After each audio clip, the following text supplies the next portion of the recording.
कहानी। दो वृद्ध जोड़ों की कहानी। गांव के किनारे एक पुराना पीपल का पेड़ था, जहां अक्सर गांव के वृद्ध लोग आकर बैठते थे। उस पेड़ के नीचे दो पुराने दोस्त, रामदीन और सुरेश, बैठे हुए थे। दोनों के जीवन की कहानियां एक दूसरे से काफी अलग थीं, लेकिन एक बात समान थी। आज वे दोनों एक ही मोड़ पर आ खड़े हुए थे, अपने बच्चों से दूर, अपने बीते दिनों को याद करते हुए। रामदीन और शांति की संघर्ष भरी कहानी। रामदीन और शांति ने अपनी पूरी जिंदगी अपने बेटे रमेश की पढ़ाई और परवरिश में लगा दी। उन्होंने हर उस कठिनाई का सामना किया जो उनके सामने आई, चाहे वह आर्थिक संकट हो या समाज की तिरस्कार भरी बातें। रमेश ने भी अपने माता पिता के सपनों को पूरा करने के लिए शहर में एक बड़ी कंपनी में नौकरी हासिल की थी। लेकिन समय के साथ रमेश अपने करियर में इतना व्यस्त हो गया कि वह अपने माता पिता से दूर होता गया। हर बार फोन पर बात करते हुए वह कहता, पापा, बस कुछ दिन और फिर आपको यहाँ शहर में ले आऊंगा। लेकिन वह दिन कभी नहीं आया। रामदीन और शांति को एक बार उम्मीद थी कि रमेश उन्हें शहर बुला लेगा, लेकिन रमेश ने अपनी नौकरी के साथ साथ एक बड़ी जिम्मेदारी भी ले ली, शादी। उसने बिना अपने माता पिता की जानकारी के अपने सहकर्मी से शादी कर ली, और यह बात उसने अपने माता पिता को तब बताई जब वह शहर में एक नया घर खरीद चुका था। ये खबर सुनकर रामदीन और शांति के पैरों तले जमीन खिसक गई। वे टूट गए, पर उन्होंने अपने बेटे को कुछ नहीं कहा। वे जानते थे कि रमेश अपने जीवन में खुश है, और यही उनकी सबसे बड़ी खुशी थी। सुरेश और सुमित्रा का अकेलापन और संघर्ष। दूसरी तरफ सुरेश और सुमित्रा का जीवन भी उतार चढ़ाव से भरा था। उनका बेटा अमन विदेश में बस चुका था। वह एक बड़ी कंपनी में ऊंचे पद पर था और वहां उसने एक विदेशी लड़की से शादी कर ली थी। अमन अपने माता पिता के प्रति बेहद उदासीन हो गया था। उसने उनकी जिम्मेदारी को पूरी तरह से भुला दिया था। सुरेश ने हमेशा अपने बेटे के लिए सबसे अच्छा चाहा था, लेकिन अब उसका बेटा उससे दूर था और वह अकेला रह गया था। सुमित्रा ने कई बार अमन से लौट आने की बात कही, लेकिन हर बार उसका जवाब यही होता था, माँ, मैं यहाँ खुश हूँ और आप भी खुश रहिए। सुरेश के दिल में गुस्सा था। उसे लगता था कि उसके बेटे ने उसे धोखा दिया है। सुमित्रा उसे समझाने की कोशिश करती, लेकिन सुरेश का गुस्सा कभी शांत नहीं होता। एक दिन सुरेश ने गुस्से में आकर अमन के सारे फोटो जला दिए और कहा, अब मेरे लिए अमन मर चुका है। किस्मत का खेल। रामदीन और शांति के जीवन में एक और बड़ा मोड़ आया, जब उन्हें एक हादसे में उनकी पुरानी हवेली गंवानी पड़ी। अब उनके पास सिर छुपाने की भी जगह नहीं थी। रमेश ने इस बात को सुना तो वह अपने माता पिता को तुरंत शहर लाना चाहता था, लेकिन उसकी पत्नी ने साफ मना कर दिया। उसने कहा, मैं किसी भी हालत में गांव के लोगों को यहाँ नहीं रहने दूंगी। ये बात सुनकर रमेश को बेहद दुख हुआ, लेकिन वह अपने परिवार के बीच फंसा हुआ था।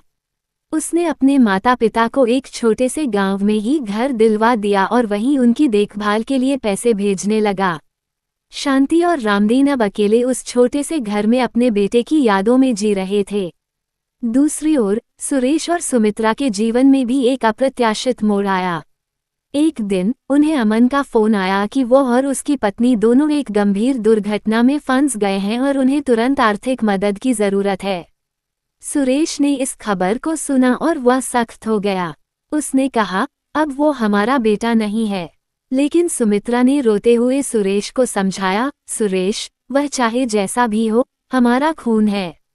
हमें उसकी मदद करनी चाहिए। सुरेश का दिल पिघल गया और उसने अमन की मदद करने का फैसला किया। लेकिन यह आखिरी मौका था जब उन्होंने अपने बेटे के लिए कुछ किया। अमन और उसकी पत्नी धीरे धीरे ठीक हो गए, लेकिन इस हादसे ने अमन को बदल दिया। उसे एहसास हुआ कि उसके माता पिता ही उसकी असली दौलत हैं। उसने तुरंत अपने माता पिता को विदेश बुलाने का निर्णय लिया और उनके पास आने के लिए तैयार हो गया। वहीं रमेश भी अपने जीवन की कठिनाइयों से जूझ रहा था। उसकी पत्नी से उसका रिश्ता बिगड़ चुका था और वह अपने माता पिता से दूर होने की वजह से बेहद दुखी था। उसने भी फैसला किया कि वह गांव लौट आएगा और अपने माता पिता के साथ रहकर उनकी सेवा करेगा। अमन और रमेश दोनों अपने अपने रास्तों पर लौटने लगे। अमन ने अपने माता पिता को विदेश बुलाया और वहां उन्होंने अपने बेटे के साथ नए जीवन की शुरुआत की। सुरेश और सुमित्रा के दिल से सारी कड़वाहट मिट गई और उन्हें उनके बेटे का प्यार वापस मिल गया। वहीं रमेश गांव लौट आया और उसने अपने माता पिता के साथ वही सादा जीवन बिताने का फैसला किया। उसने महसूस किया कि पैसे से बढ़कर प्यार और साथ होता है। गांव के बाहर पुराने पीपल के पेड़ के नीचे दो पुराने दोस्त रामदीन और सुरेश फिर से मिले। वे दोनों जीवन के उतार चढ़ाव से गुजर चुके थे, लेकिन आज उनकी आंखों में एक नई चमक और चेहरे पर सुकून की मुस्कान थी। रामदीन और शांति के बेटे रमेश ने अंततः फैसला किया कि वह गांव लौट आएगा। उसकी पत्नी के साथ रिश्तों में सुधार हुआ और अब दोनों ने अपने बच्चों के साथ गांव में बसने का निर्णय लिया। रमेश ने अपने माता पिता को नई खुशियों से भर दिया था। रमेश की पत्नी, जो पहले गांव के जीवन से दूर रहना चाहती थी, अब अपने ससुराल को अपना मान चुकी थी। वह शांति के साथ मिलकर घर के काम करती और बच्चों के साथ खेलती। पूरे घर में हंसी और प्यार की एक नई धारा बहने लगी थी।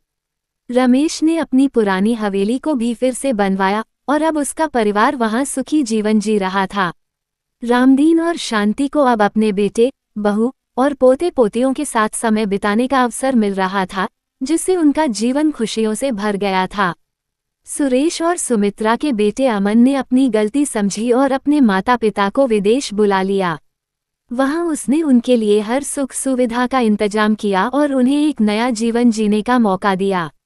अमन और उसकी पत्नी ने अब अपने बच्चों के साथ सुरेश और सुमित्रा को अपने जीवन का अभिन्न हिस्सा बना लिया था। अमन और उसकी पत्नी के बीच अब वो दरार नहीं रही जो पहले थी। अब वे दोनों सुरेश और सुमित्रा की देखभाल करते और बच्चों के साथ समय बिताते थे।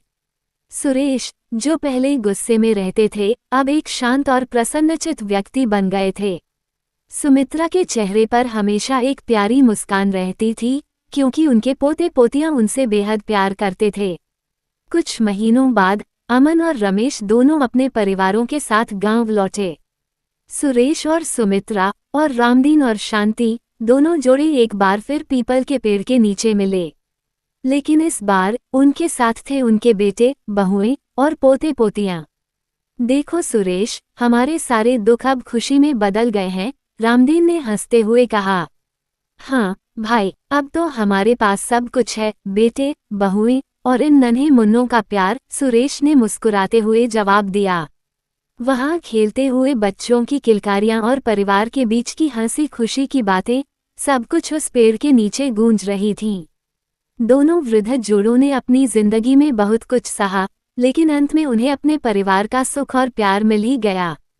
वे सब मिलकर हंसे, खेले और अपने पुराने दिनों की बातें करते रहे। जीवन के सारे उतार चढ़ाव के बाद आज उनके चेहरे पर संतोष और सुकून था।